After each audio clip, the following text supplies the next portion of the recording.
a continuación para describir, ¿no? Bueno, este es un oscilador vertical armónico, ¿sí? Para que se entienda un poco la idea, cómo lo vamos a ir estudiando, ¿sí? Vamos a tener en la parte superior el techo fijo, ¿no? Donde va a estar unido este resorte, ¿okay? Y luego tenemos el resorte unido a una masa. La masa está acá abajo, ¿okay? Bien, y la idea justamente es que este resorte va a oscilar con una ecuación de posición conocida. Entonces la ecuación de posición va a ser S en función del tiempo, que nos va a quedar como una posición inicial por el coseno de omega t. Omega básicamente es la frecuencia de oscilación, y dado que nosotros tenemos una constante multiplicada por coseno, básicamente es, para este tipo de movimientos, la expresión más adecuada, donde nosotros vamos a ver que la función oscila punto a punto sin mayores inconvenientes. Entonces, en este caso vamos a ver cuáles son las características. La idea es tratar de encontrar las fuerzas, las ecuaciones de posición y demás que tiene el problema. Entonces, por un lado, nosotros vamos a tener lo siguiente. Fíjense, si para describir el movimiento necesitamos un nivel de referencia y un eje, ¿sí? Es decir, el movimiento va a ser el eje vertical, básicamente porque el cuerpo se va a mover a través del mismo. Entonces, de esto vamos a tener el eje Z, el versor E sub Z, que sería el versor de movimiento de este caso. Acá estoy hablando solamente del eje, ¿okay? Vamos a considerar positivo abajo, por ejemplo. Se puede considerar de esta forma, y luego vamos a tener 0, ¿sí? Nuestro nivel de referencia en este caso. ¿A qué se le llama S sub T? Sería básicamente la longitud del resorte. Es decir, en ese caso nosotros estamos hablando de que si bien la masa se va a mover de una determinada forma, ¿sí? S sub T básicamente es la posición o la variación de la posición en función del tiempo. Entonces, nosotros vamos a tener dos fuerzas principalmente. Por un lado, tenemos el peso del objeto, ¿sí? Vamos a llamar P, y por otro lado tenemos la fuerza elástica del resorte, ¿sí? Que llamamos F sub L, ¿sí? Que sería fuerza elástica, ¿okay? La masa es de tipo M, ¿sí? Y el eje Z, que es el que estamos viendo a continuación. Digamos, el resorte parte de una posición de equilibrio, ¿okay? Parte de una determinada posición, y la idea justamente es tratar de ver cómo acomodamos esa posición con las ecuaciones que tenemos en cada caso. Entonces, nosotros partimos de la base de que esto está sujeto a la segunda ley de Newton, con lo cual la sumatoria de fuerzas vectorial nos va a quedar como la masa por la aceleración, ¿sí? La idea es tratar de traducir esto a las variables propias del problema. Entonces, en este caso lo que vamos a tener va a ser lo siguiente, ¿sí? La longitud del resorte es K, ¿sí? Longitud sin estirar, longitud natural. Mejor dicho, K es la constante del resorte y la longitud natural es L sub 0, ¿sí? Entonces, por un lado, nuestra sumatoria de fuerzas va a estar dada por dos fuerzas. La fuerza elástica, ¿sí? La fuerza elástica vectorial es la constante por la deformación que tiene el resorte, el delta sub L, que es qué tan comprimido y qué tan estirado está el resorte en particular. ¿Okay? Eso sería la idea. Entonces, en este caso hay que tratar de ver cómo acomodamos esta expresión al caso en particular. Y después tenemos el peso, ¿sí? Que en este caso básicamente es proporcional la masa, ¿sí? Por la gravedad. En este caso estamos hablando de menos J, J estamos definiendo positivo para abajo, y acá lo mismo diciendo positivo para abajo, o sea negativo hacia arriba, y positivo hacia abajo en el caso del peso. ¿Okay? Si hablamos de los versores E sub Z, bueno, podemos también. Entonces, acá la clave está en ver cuál es la deformación que tiene el resorte, porque observen ustedes lo siguiente. La formación que tiene el resorte tiene que tener en cuenta la longitud inicial, la posición y dónde estamos parados nosotros hacia ahora, en qué parte de la estamos parados nosotros hacia ahora. Entonces, si tomamos la posición de equilibrio, ¿sí? Como por ejemplo la que tiene la masa estirada, ¿sí? Obviamente la longitud natural del resorte no va a ser. ¿Sí? Si estamos en el equilibrio, ¿sí? Nosotros vamos a tener una determinada altura S, y esto va a tener un L sub 0 más una determinada deformación. No es la longitud natural, sino que va a ser una determinada deformación. Entonces, para expresar esto, ¿sí? En la fuerza elástica, este delta sub L va a tener varios elementos. En primer lugar tenemos menos la constante, ¿sí? Vamos a trabajar este menos aquí afuera, Luego tenemos la z, que es la posición punto a punto del problema, menos la longitud inicial, porque recuerden que la deformación es longitud final menos longitud inicial. Esto para entender un poco la idea, longitud final menos longitud inicial. Longitud inicial es esta longitud original menos la posición de equilibrio que tiene el cuerpo. ¿De acuerdo? Todo esto por L sub z. Entonces, en cuestión, ¿sí? Si reemplazamos esto por E sub z, esto entre comillas nos va a quedar, ¿sí? La sumatoria de fuerzas como la fuerza elástica vectorial más el peso vectorial, que esto nos va a quedar como masa por aceleración. En este caso esto nos va a quedar como menos la constante por z menos L sub 0 menos S en función del tiempo, que es esta posición en función del tiempo, más el peso, que nos va a quedar masa por gravedad, todo esto por E sub z, esto es igual a la masa por la gravedad por E sub z. Entonces podemos trabajarla, digamos, de una forma directamente, perdón, acá esto sería por la aceleración, error de tensión. Bien, entonces en este caso A es la aceleración, en este caso viene a lo largo del eje Z, por lo tanto si expresamos las variables en términos del eje Z, esto nos va a quedar, ¿no? Como vamos a dar vuelta a esto, masa por gravedad menos la constante por Z menos L sub 0 menos S en función de T. Esto nos va a quedar masa por la aceleración, en este caso es la derivada de Z dos veces. Entonces vamos a tener de esta forma, ¿no? Como Z dos puntos. Bien, entonces en definitiva esta es la ecuación de comillas diferencial que relaciona todas las variables. El tema es que una de las cosas que pide el problema es también reducirlo de una forma un poco más esbelta, que de hecho lo plantea como otra solución. Entonces para llegar a esto vamos a tener que realizar un par de cambios de variables. ¿Okay? Entonces vamos a tener nuestra ecuación original, que es esta, ¿sí? Vamos a hacer un pequeño cambio de variable, es decir, acá lo ideal sería trabajar con esto. Fíjense que en este caso, si a todo esto supongamos que le llamamos una variable nueva, que sea la variable x, por ejemplo, entonces tendríamos x, que va a ser igual a esto, ¿no? Z menos L sub 0 menos S sub t. Al momento de derivarlo, respecto al tiempo, vamos a tener dos veces, vamos a tener z aceleración. ¿Okay? Entonces, en ese sentido, ¿sí? Una de las cosas que se pueden tener acá es la siguiente, ¿no? Este es S t, por decir algo. En ese sentido, ¿no? ¿Cómo nos quedaría en cada caso? Bien, entonces en este caso vamos ahora a hacer una sustitución frente a la ecuación. La ecuación anteriormente nos había quedado de la siguiente manera, ¿no? Como masa por gravedad menos K por Z menos L0 menos S en función de T es igual a masa por la aceleración en Z, ¿no? Bien. Dicho esto, una de las cosas que se pueden tener en cuenta es la siguiente. Nosotros, para resolver la ecuación de una forma un poco más simple, podríamos trabajar con una variable más sencilla.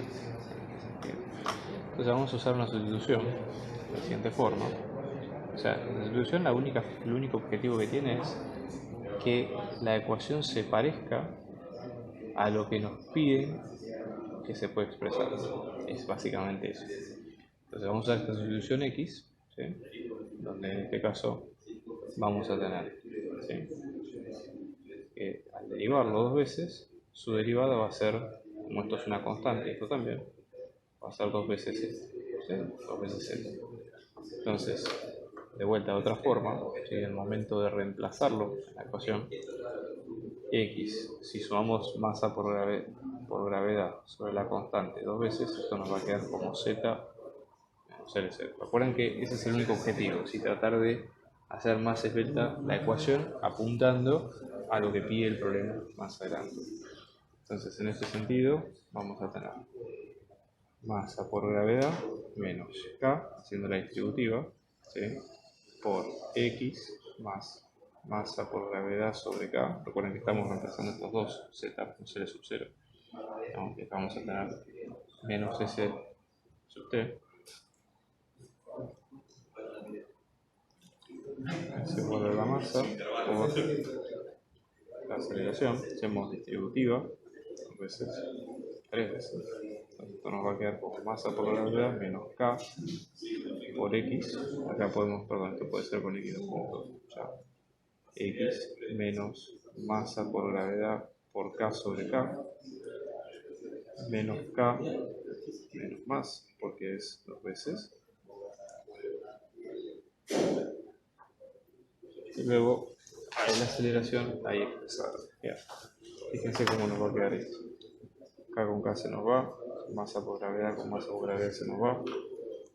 Y esto finalmente nos va a quedar como menos K por X más K por S, en función del tiempo también, que nos va a quedar como M por la derivada de X dos puntos. Okay. ¿Qué es lo que tiene el problema? Despejar esto como si fuera una ecuación diferencial. ¿Sí? Entonces, nos va a quedar una segunda ecuación diferencial de segundo grado. ¿Sí? Obviamente que en este caso ambas dependen del tiempo, S de X. Entonces esto nos va a quedar directamente, paso dividiendo o divido ambos lados por la masa. Si la ecuación es recta nos va a quedar de esta forma, ¿no? Entonces igual a menos K por X más K por S. Miren acá, dividimos por la masa, ambos lados. Esto nos va a quedar K sobre la masa por X más K por S. Sumamos K sobre M por X en ambos lados. Esto nos va a quedar igual a ¿okay?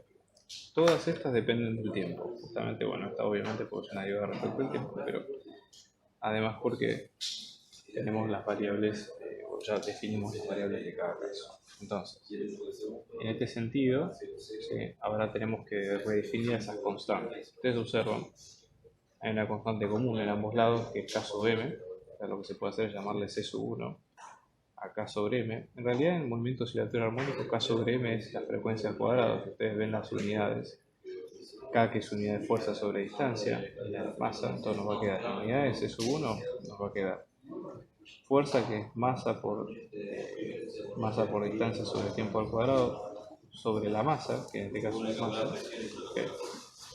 Entonces en este sentido, y esto sobre distancia, perdón, por la constante fuerza sobre distancia, esto es fuerza, esto es distancia, o sea que esto va a quedar como 1 sobre t cuadrado, con lo cual esto es la velocidad angular al cuadrado, la frecuencia de oscilación al cuadrado. Y lo mismo con la constante 2, que en este caso es distinto, ¿no? Porque tenemos menos L sub 0 menos la masa por gravedad sobre K, que reemplazando con este dato, esto nos va a quedar C sub 2 como menos L sub 0 menos la gravedad sobre omega 0 al cuadrado. ¿Okay? Entonces, también pueden reemplazarse ambas expresiones por las dos constantes, por esta misma y por esta otra. ¿Sí? Después lo que pregunta el problema es qué ocurre, ¿sí?, en un régimen estacionario, ¿sí? Porque básicamente nosotros vamos a pasar por una etapa de transición, ¿sí?, que es el momento de iniciarse el movimiento, y qué ocurre cuando llegamos a un punto, digamos, de equilibrio. Entonces, X en función del tiempo como solución nos va a quedar como X sub 0 por coseno de omega t. Sería un poco la solución. Entonces, la idea acá es decir, bueno, en una solución, en el régimen estacionario, si esta es la solución, y además el movimiento del pistón está dado por la ecuación anterior, que era S sub 0 por coseno de omega t, ¿no? Bueno, ¿qué es lo que ocurre si resolvemos la ecuación de movimiento, es la ecuación que hemos despejado al principio, con estas soluciones, ¿no?, en términos estacionarios? ¿Qué va a pasar, por ejemplo, con la segunda derivada de x? También va a tenerlo en cuenta porque lo vamos a reemplazar. Digo, x en función del tiempo lo metemos acá, lo mismo con s. Entonces, por ejemplo, ¿no?, acá hay simplemente derivar x punto. Para empezar, esto nos va a quedar como menos x0 por omega por seno de omega t. Recuerden siempre, regla de la cadena. Y de acá, x dos puntos, en función de t, esto nos va a quedar como cuadrado por acá coseno de omega t. Bien, acto seguido hay que reemplazar todo esto acá adentro. ¿Okay? Entonces vamos a hacerlo limpio este lado. Esto nos va a quedar como menos x sub 0 por omega cuadrado por coseno de omega t más k sobre m por x sub 0 por coseno de omega t. Y esto igual a k sobre m por S0 por coseno de omega t. ¿Okay? Vamos a sacar factor común de coseno de omega t en ambos lados. ¿Sí? Y la idea es que si despejamos x sub 0, esto nos va a quedar como...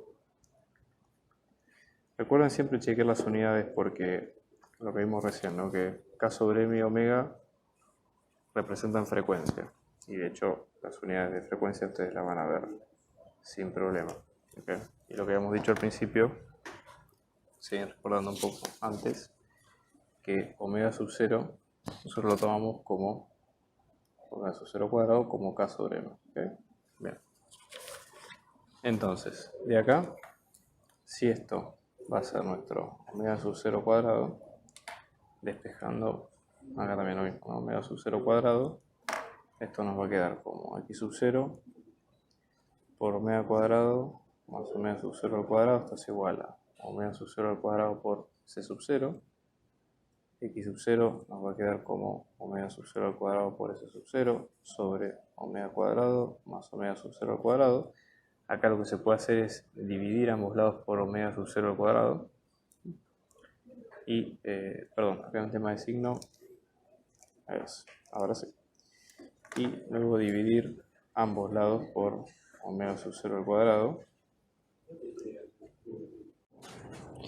Entonces, en limpio, esto nos va a quedar, ¿no? Como x sub 0, acá simplificando, ¿no? S sub 0 sobre 1 menos omega cuadrado sobre omega sub 0 cuadrado. Chequemos rápidamente las unidades. Fíjense que en el denominador queda frecuencia sobre frecuencia, así que no tenemos más unidades para reemplazar. Y acá S sub 0 que es distancia, así que no hay problema. Ahora, lo que pide el problema, que es ver qué ocurre en los casos extremos, bueno, eso lo podemos ver con tres límites. Digamos, en cuanto a lo que es la amplitud, ¿qué ocurre, por ejemplo, cuando estamos hablando de distintos casos, ¿no? Amplitud pequeña, estamos hablando de que la frecuencia de oscilación va a ser pequeña, es decir, no va a haber, piénsenlo en términos de una función seno coseno, que no hay gran amplitud entre valle y cresta, digamos, es una onda, digamos, corta. Entonces, para lo que sería amplitud pequeña, fíjense que esto lo que nos quedaría sería qué ocurre cuando la frecuencia se hace 0. Entonces, de x0, ¿no? Esto lo que va a hacer es que, si esto se hace 0, esto va a tender a ser S sub 0. O sea que vamos a tener un acople entre lo que sería el pistón y el resorte. Si estamos hablando de resonancia, eso quiere decir que van a vibrar ambos a la misma frecuencia. Es decir, el límite que deberíamos tomar sería el límite de omega tendiendo a omega sub 0. Entonces se van a acercar fácilmente estas dos frecuencias entre sí. Entonces, ¿qué va a ocurrir? Si esto se hace 0, 1 menos 1 es 0, con lo cual esto tiende a hacerse infinito. Así que es el efecto de la resonancia para la frecuencia, para lo que sea el desplazamiento. Y después, en el caso de que no haya amplitud, ¿sí? En el caso de que no haya amplitud, la frecuencia normal tiende a ser infinita, porque básicamente vibra tan rápido que, digamos, no hay amplitud que pueda recorrer el resorte. Entonces, en ese caso, para 0 resonancia, lo que van a tener es el límite de omega tendiendo a infinito. Esto hace que 1 menos algo que es infinito es algo que tiende a ser infinito. Un número finito y algo que es infinito tiende a ser 0. ¿De acuerdo? Entonces son los tres casos. Y luego lo pueden ver también gráficamente, ¿sí? Si ustedes, por ejemplo, toman gráficamente la función, van a tener x sub 0, ¿sí? Van a tener omega, Entonces, recuerden que x sub 0 como función de omega, ¿sí? Es decir, s sub 0 constante, 1 menos omega cuadrado sobre omega sub 0 al cuadrado. Lo que van a tener es que cuando la frecuencia se acople a omega sub 0, va a haber resonancia, que hay una asíntota, ¿sí? Con la frecuencia tendiendo a 0, tenemos el acople, ¿sí? Y básicamente la gráfica coincide, digamos, con el análisis que vimos al principio.